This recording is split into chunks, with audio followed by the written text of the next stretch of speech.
Hey, well, what's up, guys? Welcome back after a prolonged hibernation. We're back for the Collision Live.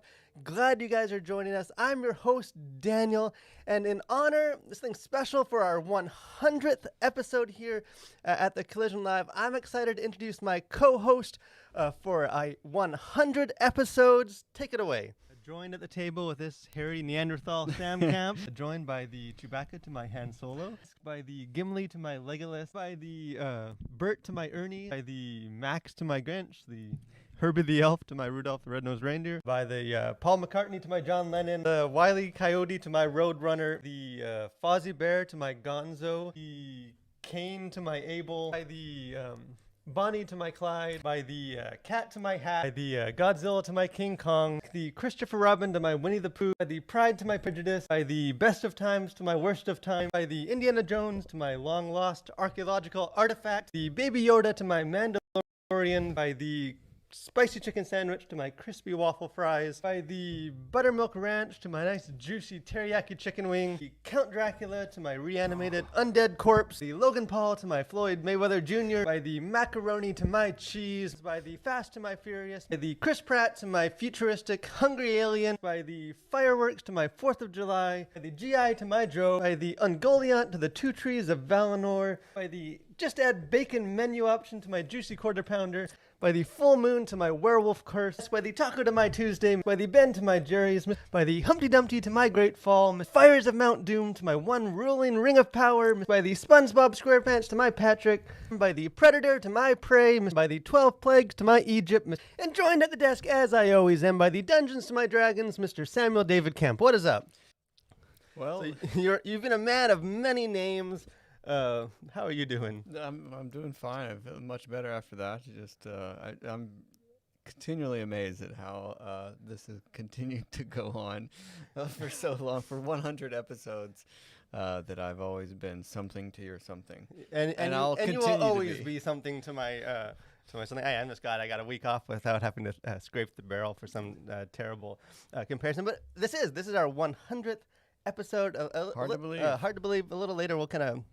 We'll take a moment to reflect on some of that, but there is a lot of less important cultural conversation, things going on that we did want to talk about. Again, we've been off for 2 weeks. We've been sick or traveling, and I've been sick for like a month. So finally healthy, glad to get back in the saddle and talk about some cultural stuff. So why don't we just jump into it and kick things off like we always do with our first segment, Cultural Conversation.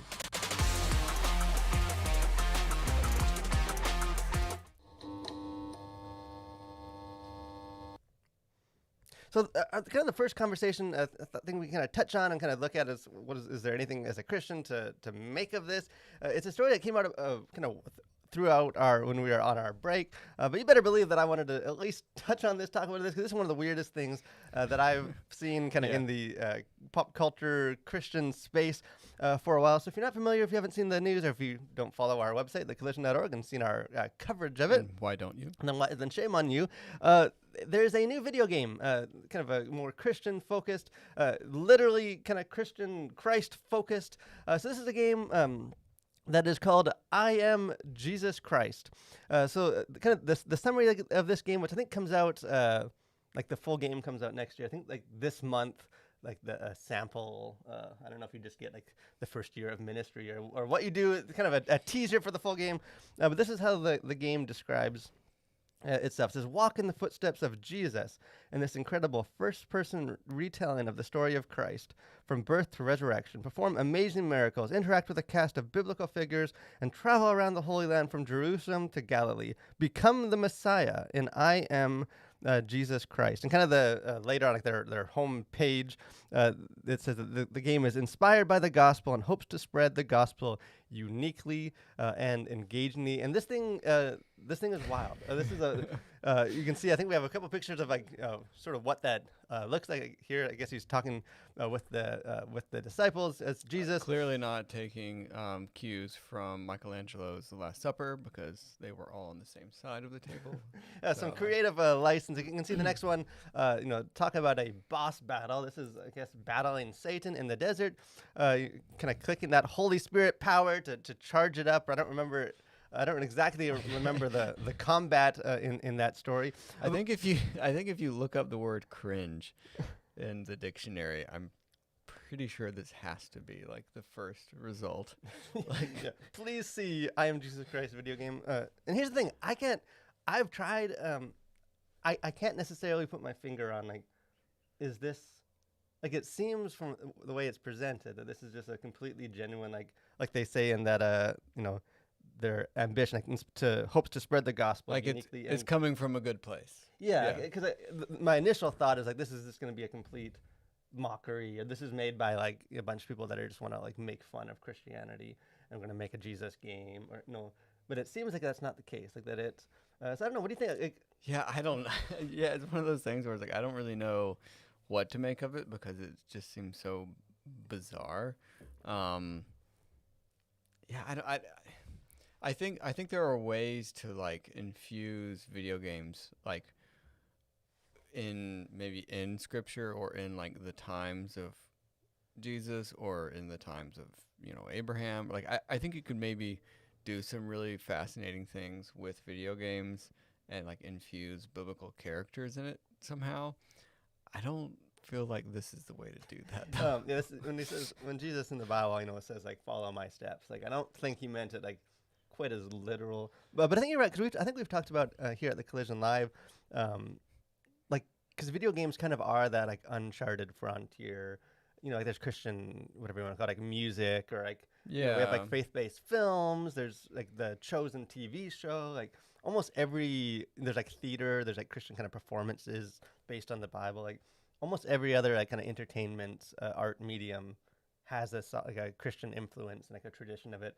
But like video games, there isn't. Like there's. Yeah. I don't. Maybe this is why.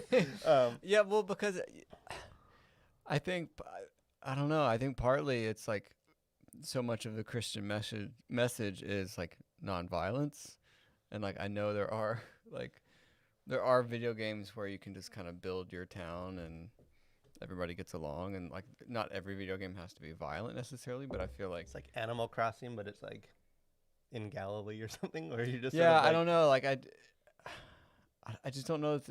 I don't know. I just think it would be kind of strange to see like what would a Christian version of a video game be like besides like playing as the Messiah first person. Yeah, because you could see like especially like Old Testament, like play as David and like take on the Philistines and like got to your boss, you got to fight Goliath, like yeah, or even like some like adjacent like some general in like the Israelites coming out of Egypt or something. Like I think that might be kind of interesting. And so you could do a lot of stuff sort of in the backdrop of like biblical history, I think could be really fascinating, but it just seems kind of odd. Something like this, it's like be the Messiah and like do you go around healing? Oh, you like, do. Like it just seems, and it just kind of, I mean, it feels like borderline blasphemous. Yeah, like so. Even a version of the even become the Messiah. I don't know if that's like necessarily what you want to put on like the cover art or whatever, like of games to market it. Like, yeah. Like even if like maybe you're a disciple and you follow this story, like I still don't think this would be like on the top of my list of games to play, but I could see that maybe a bit more. Like I just don't know playing as Jesus, but I do think like maybe less literal ways of like either like immersing yourself just in that biblical culture. Like maybe it's not telling the biblical, like almost like a Ben-Hur kind of thing, where it's like it sort of just makes the world real, even if you're not necessarily the story, or else just like themes of like faith, or and, like you're like a Roman soldier and like one of the like during the time of Jesus, and so it's like you're having to make these decisions, and I don't know, I think you could do some things that would be kind of fascinating and interesting, but it sort of be that like adjacent, like scripturally adjacent if that's not blasphemous as well, but like it could be like there's a you're coming into the sacking of Jerusalem in AD 60 or whatever, like like you could kind of I think have some pretty fascinating like games maybe around those times and just sort of big monumental moments in history that correlate to scripture. But Yeah, I don't know. I just think it's sort of like be one of Jesus' disciples, or be Jesus. Like that, just kind of it just I will kind of say, seems weird. whether this game is, which it probably is going to be horrible, go look up the trailer on YouTube and just read. Like some of them might be a bit blasphemous, but like the comment section is gold for this. Like I bet. the best of the internet has come out, and some funny comments. We do have our crew here too. For you, what is your excitement level for? Are you guys kind of pre-order, kind of join the beta of I Am Jesus Christ, or does this appeal to you at all? I feel like it scares me. It's just weird. Yeah. I don't really know what I think about it. I don't think I want to play it. I want to see people play it though. I'm sure there'll be, some YouTube stream channels that you can find of people testing it out. That should be. I know. I feel like we should get a copy here at the Collision. But take it from us that Joni says she does not want to be like Jesus Christ, apparently. But hey, let us know what you guys think if this is a weird, blasphemous thing, or if maybe you're more embracing of it than we are. We're happy to hear all perspectives. Another kind of cultural story that happened is kind of still, it's one of those stories that like every couple of days, like some new celebrity like inserts their thoughts, and it just sort of like never goes away. But this is Candace Bure of Full and Fuller House fame. Good old DJ Tanner, who's kind of one of the most like outspoken or like Christians like in Hollywood. Like she's been very open about her faith and some of that.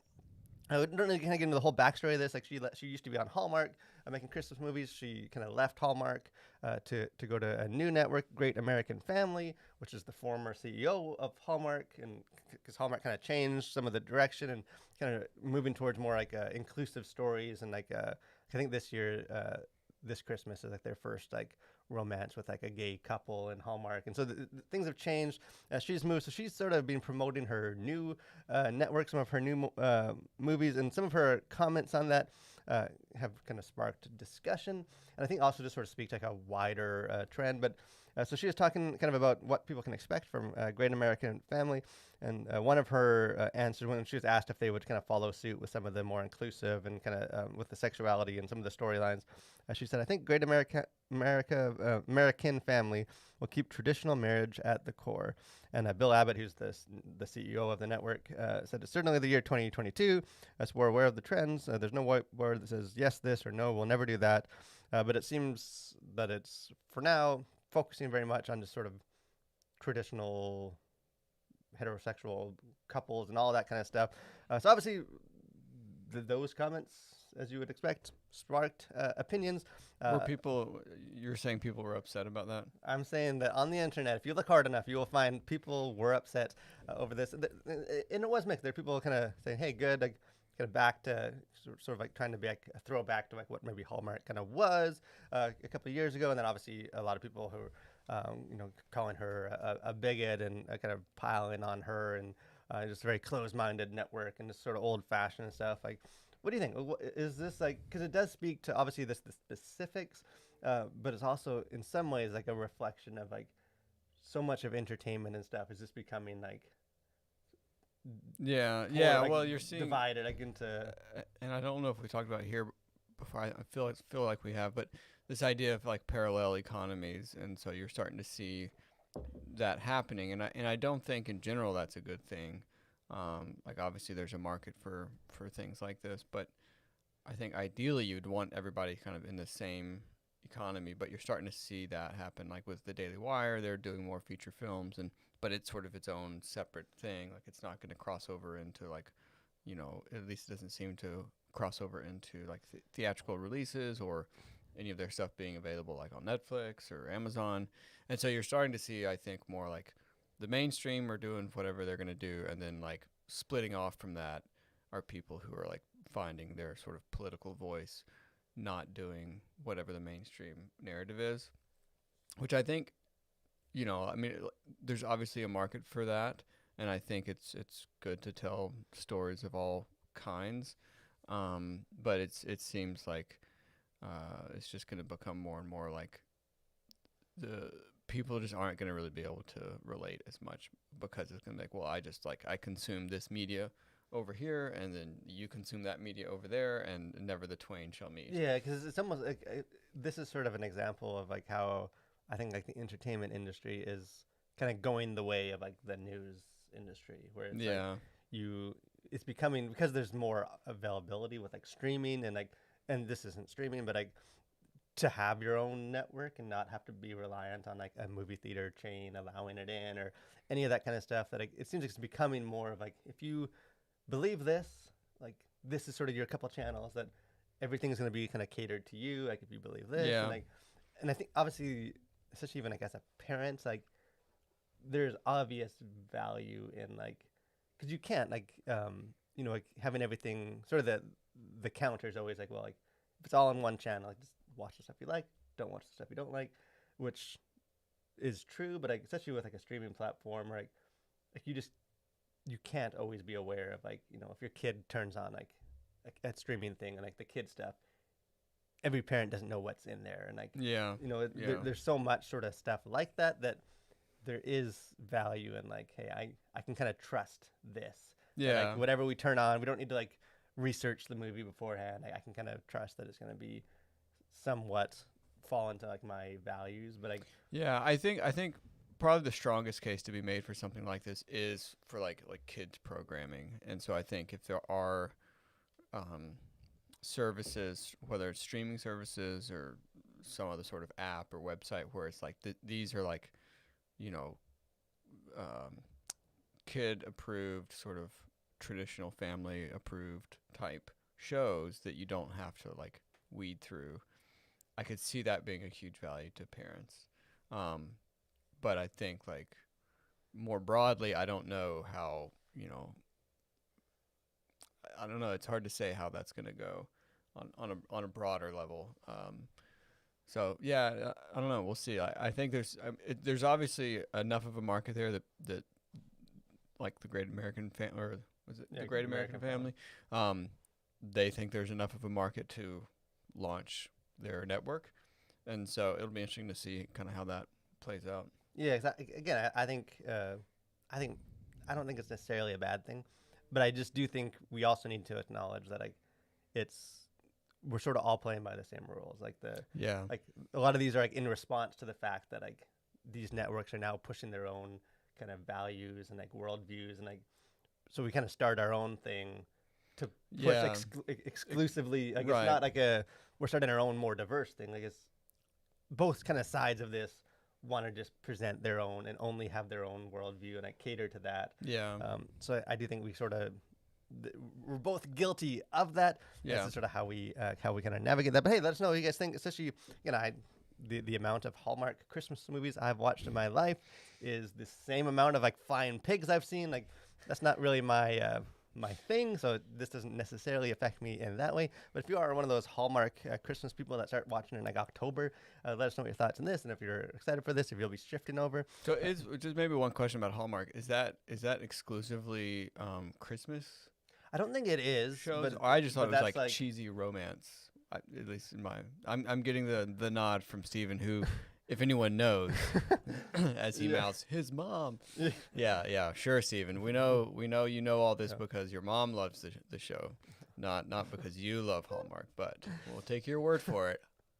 Because I think it is like a general thing, but it's sort of like Christmas is like their time. Okay, yeah. Like that's what they're sort of known for, and like that's when it's like Walmart or like selling at Christmas time. Like that's their things. I don't know about all that, but it's just Good to know. If you're like Steven, you enjoy those things, then God bless you and have a great Christmas doing that. Kind of another, like I said, this is a. Oh, in a minute we'll get into kind of our main conversation, which is more of a controversial one with Disney's Strange World, and just the whole discussion of sort of that movie and some of the LGBTQ messaging, and I think even broader, just children's entertainment has become a lot more of like a battleground, and we'll kind of get into that. But before we do get into that, like we said, this is sort of our anniversary here on the Collision Live. 100 episodes. I even wore a collared shirt. I know for you dressed for the occasion. I did not, but 100 episodes. It's crazy. We didn't want to spend a ton of time reminiscing, but we thought we would play a short, just a couple seconds clip of our first episode, so that we can all speaking of cringe-worthy and things that are painful to watch. So this was our first episode, 100 episodes ago. Hey, well, what's up, guys? What's up, Colliders? It's Daniel here, joined at the table with this hairy Neanderthal Sam Camp. Hello, How you doing? Doing well, doing well. Well, this is exciting. This is our first ever Collision live stream. It is. So, Sam, why don't you explain kind of, what are we doing? What are we doing hanging out here? What are we Yeah, talking about? so this is the Collision Live, and our plan is to do this every Monday at noon. Yeah, we saw how that plan went. Here we are on a Wednesday. Here we are on a Wednesday. Stick around. Thursday's coming. It is painful to watch our humble beginnings. Shout out to Amanda, who was kind of our original crew. She was working. She had to sit through those early episodes, so she's stored up a mansion in heaven for that. For sure. But it's been fun. 100 episodes. We've been able to talk about a lot of just crazy stories. Like as you can see in that video, like we're on our third different studio, or like our sets, and things have changed. That one definitely looked like it was in a basement. because it was well, in a literally basement. was in a basement. Poor lights, didn't have any kind of buffer video or anything. I know our graphics suffered terribly, and now we have Joni. Yeah, those were the dark days, saved us. the pre-Joni days. But any just sort of like thoughts or things like that stand out from doing kind of colliding with culture for 100 episodes? Yeah, nothing necessarily specific, but it's just I think the sort of an overarching theme that I've felt has kind of been in place since the beginning is just sort of just evaluate how you think about issues that you see crop up in culture, because I think it's every once in a while there'll be a story that comes along and it's like, whoa, that seems like, whether it's they're coming for your kids or whatever it may be. Satan's shoes, I think, was one of the early days ones. But all these things that come up and they grab headlines and they sort of get circulated, especially among Christians. I would always just caution to not react to that exclusively, but maybe do a little digging, figure out what exactly is at play, and not just sort of accepting whatever the headline tells you to. Because it is funny, because I was looking through some of these older episodes, like the things we've talked about, and like obviously we wouldn't be doing this show if we didn't think it was important to talk about what's going on and the latest, and like navigate that. All that isn't important, but it is funny, some of these stories that like I remember like at the time was just this like massive outrage, and we got to cover this because it's such a big story, and like now no one even remembers it. Like some of these sort of writing, like this, like the reactionary, like I think some like the general like themes and stuff, and like that's important for Christians, but some of the like use like the Satan shoes with Little Nas X, where that was such a big thing, or even like the little demon controversy, which wasn't that long ago. And now no one even remember. Like, probably most wouldn't remember that was a thing. So it's kind of avoiding. That's what we have tried to do. I think we got better at that over 100 episodes, but to talk about current stuff, but like not be just reactionary outrage, just ranting and stuff. But hey, it's been fun. For those of you that have been around for the whole ride, thanks guys. If you're newer, then here's to the next 100 episodes of this show. Hopefully we start off the second century better than we. Yeah, and speaking of ranting, I think it's your host corner this week. It is, and hey, I have a feeling there's going to be a rant. It is that coming. Time of year. I'm recycling last year's rants, but that is our next segment on our show. We have host corner.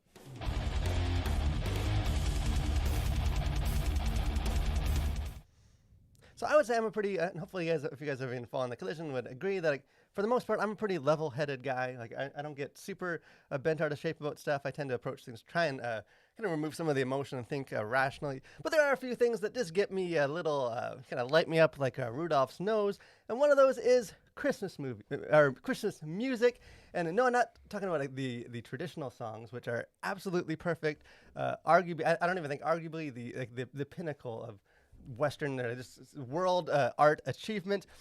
What gets me upset is when you have modern, especially worship leaders, that kind of look at these perfect songs and think, you know what, this perfect song that's been perfect for 100 years, what it really needs is right in the middle. Just break up the perfect song and insert some repetitive, lame kind of jargon-filled contemporary chorus, and maybe that's not even enough. Why don't we also add some bridge where we sort of throw some modern line and kind of make people wait till they get back to the song that they've known and edified them for years. So tomorrow is December, so this is mostly aimed at all you worship leaders out there that are going to be thinking through the Christmas songs and stuff. Is that the amount of songs that could be improved, the traditional ones, by a modern contemporary chorus or bridge is 0. The songs are perfect; they don't need to be touched. You don't walk into the Louvre and go to the Mona Lisa and be like, "Hey, this could use some like stick figure background or draw some like cartoon clouds in the background." You just accept great art for what it is. It's perfect. Don't touch it. And if you do, then just know God is watching, and shame on you. But are you? Do we align on this, or maybe not to the extent that? Well, I'm not really sure exactly your thoughts on it. So maybe if you could maybe tell me exactly the way you feel about traditional Christmas songs, then I could tell you whether or not we align. But yes, I certainly feel I feel in alignment with you on that, and yeah.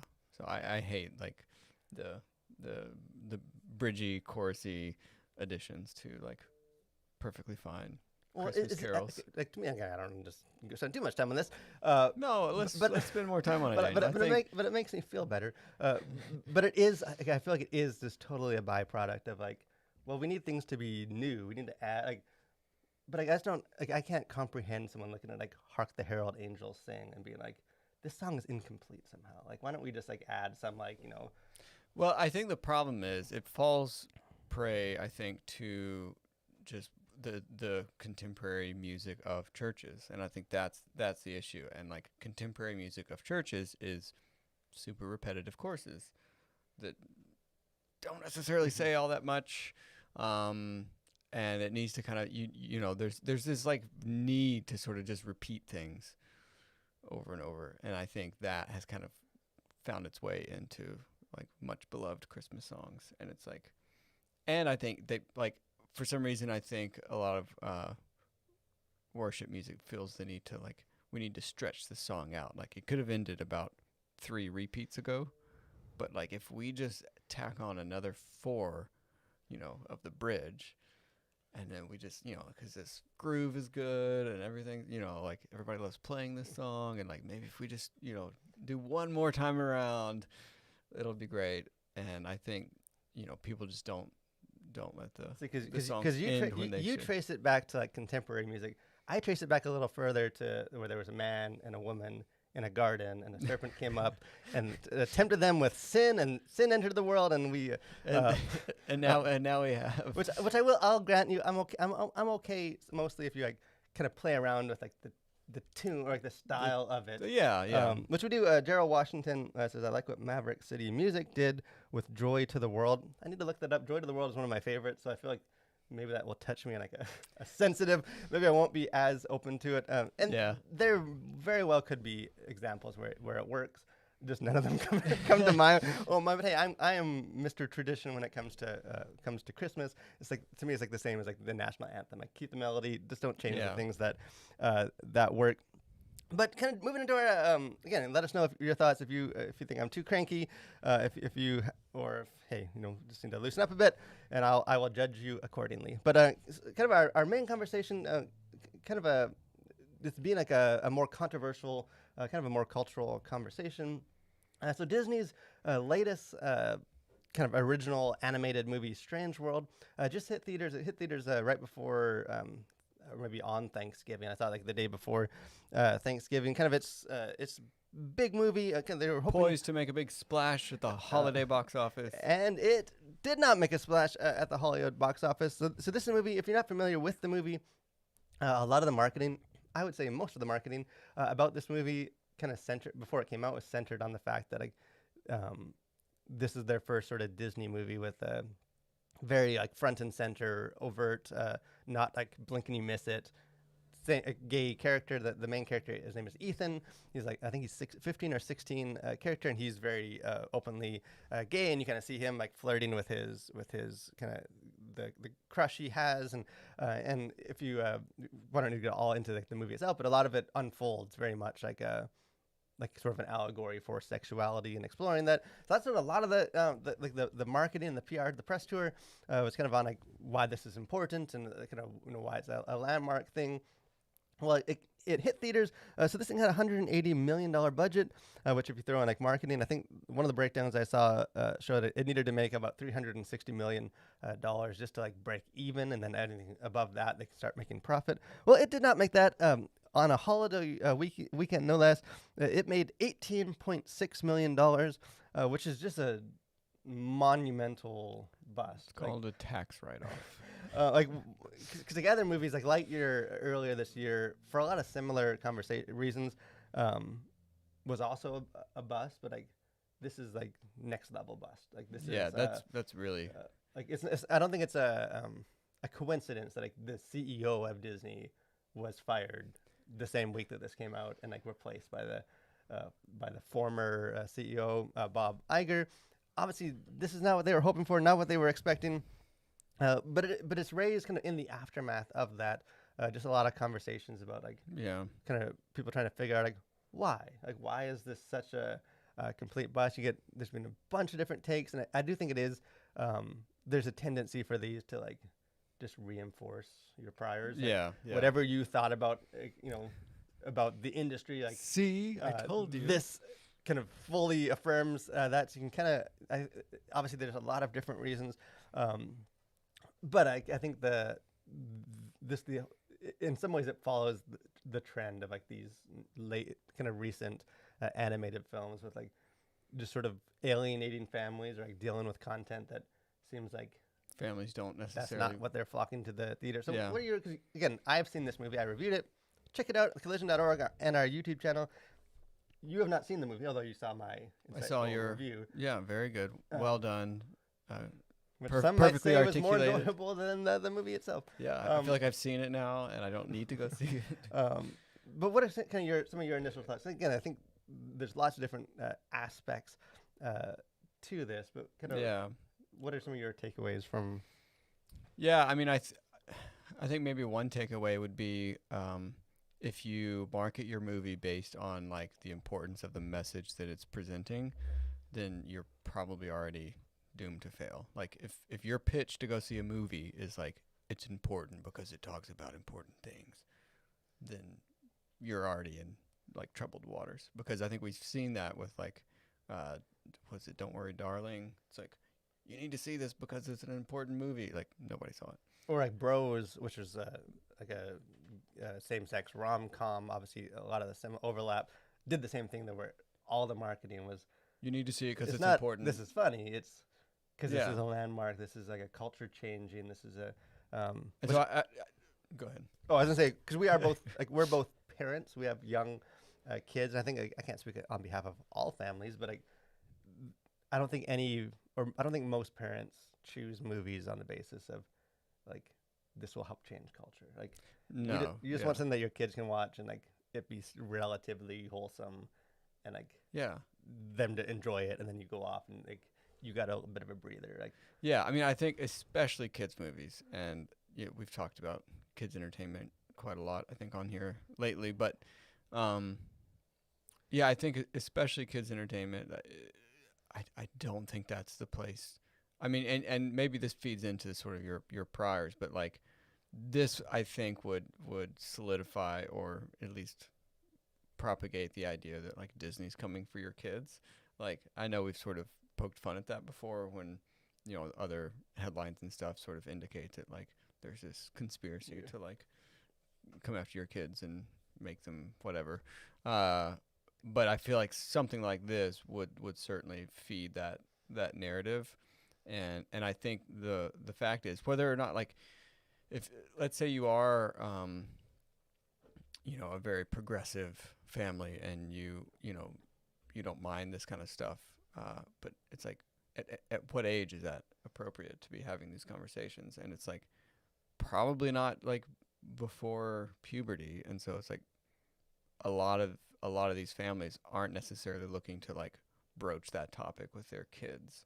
And so I think, I don't know, it just seems like because there does seem like a disconnect between again, I hate speaking of like Hollywood as though it's like some unified like monolithic person. thing. They all think that obviously different creators, different storytellers, different writers, lots of people involved. But it's been interesting, like the aftermath of this like box office bomb is like just it's like the biggest takeaway for people is that they just didn't market it enough. Like it's just like people would have seen it, they just didn't know enough about like very little like introspection Yeah. for like well maybe like a It must movie like that was marketed almost exclusively on like a teenage character exploring sexuality isn't necessarily like the big draw for families with like 6-year-old kids. Like that, Yeah. you know, whether it's LGBTQ or just sexuality at all, like Turning Red, the Pixar movie, that wasn't like any kind of same-sex stuff. It was just puberty and like focus on like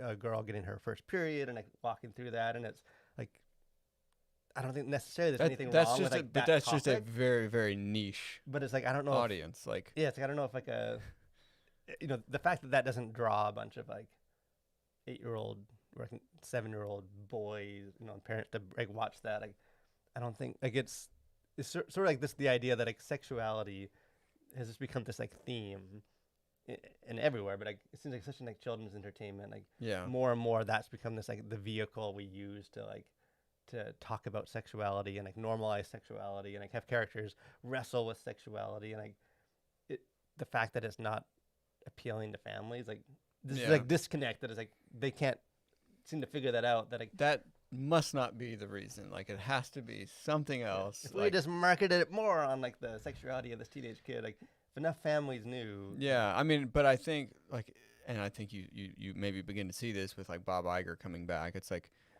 at a certain point, like the rubber meets the road, and like there will be introspection. Maybe not by the creators, but yeah, maybe not by the marketing agency, but like the guys paying the bills and making the financial bottom line, like that will eventually. And then you know it's a publicly traded company, so like they are beholden to like their stockholders and people like that. And so I think eventually, like if you have enough of these bombs accumulate, they are gonna have to like make hard decisions and say, well, like for whatever reason, like this didn't go, and you know, who knows? Maybe they will come around on some of the like pushing sexuality on children's movies, but Because it is true that like in general, animated movies aren't doing as well. Like like a Minions movie are still going to do well, and like the trailer for the new Mario movie was just released. Like I think that movie is just going to make some ridiculous amount of money. Like, judging by the reaction of like kids when I've gone to movies and stuff, like I just think that will be like, oh, like, I guess families do go see. But I do think in general, streaming has gutted a lot of it. Where, especially because even if you're not necessarily like opposed to some like the worldviews and stuff, like if a film is marketed almost exclusively on like ideological stuff and like we're pushing this or we're normalizing like. I think it's just become more of like a safety net for parents to be like, well, maybe I'll let my kids watch it, but like, it just seems like it might. I'm not sure where it's gonna go. Like, I'll wait till it comes on streaming. Yeah, I can turn it off or I can skip scenes. Like, I just don't trust movies right now to like. Well, and you got to think too, like if you're a family, if you're taking your family to a movie, like that's a huge expense as well. Like, you know, if there's 4 or 5 of you all paying tickets to go see a film, like. You don't want to go see a film that you're kind of like, I don't know. Like you want to go see something that you know it's going to be fun, the kids are going to love, and there's not going to be a bunch of just content that you're going to have to try and like navigate and explain or whatever. Like you want to go and have a good time with the kids, and it's like I don't think people are motivated to pay for movies that like they're not going to like anyways. And so now with streaming, it's like, well. Now you have that option to say, well, we'll wait a month or however long, and we'll catch it if it seems like something worth seeing, we'll watch it at home, and quite frankly, it's just so much easier to watch movies with kids at home. And you just have so many options. Like, you don't necessarily have to like flock to see, you know, if it's like be on your Disney Plus in like 3 months. Like you don't necessarily have to go see it. But I do think I don't have a whole lot of confidence that like the right lessons will be learned by the industry. From some of this, but it just seems like, again, as someone that goes to all these kids' movies just to review them, like more and more the focus seems to be like either pushing an agenda, and I don't think every gay character isn't necessarily a gay agenda, just like every strong female character isn't necessarily like a feminist agenda. Like there are some of those. I think there is some nuance that I think as Christians we're guilty sometimes of not of like not doing, but like just like the more that they these films like kind of market based on that, or else just to like older audience, like because I saw like this, I did a review for just Puss in Boots, and like the cat full on like swears in this movie, and like like and then like not even like a euphemism or anything, he just like swears in the movie, and like it's sort of, I don't know, like as a parent watching that, it's just like almost like going out of its way to like alienate families from movies that it makes sense that that genre is just tanking. And I don't know if they'll learn the right lessons. If you guys are a parent, or hey, just like these sort of animated movies, let us know what you guys think. How have you kind of seen some of this kind of manifest throughout these movies? Because it seems like it has been like we were saying, like 100 episodes, like almost every 10 episodes there's some story like this. That is about kind of children's entertainment. Has this become like, I think, like the dominant conversation of this year as far as like entertainment and Christianity. So let us know if you guys have any thoughts on that. If you've seen Strange World, if you chose not to see it, what kept you from it? Was it the marketing? Was it the some like the interviews and like the messaging, or some of the bad buzz about this? Because I actually liked the movie as a movie more than a lot of people did, but I'd love to have that conversation with you guys. Just sort of final thoughts here.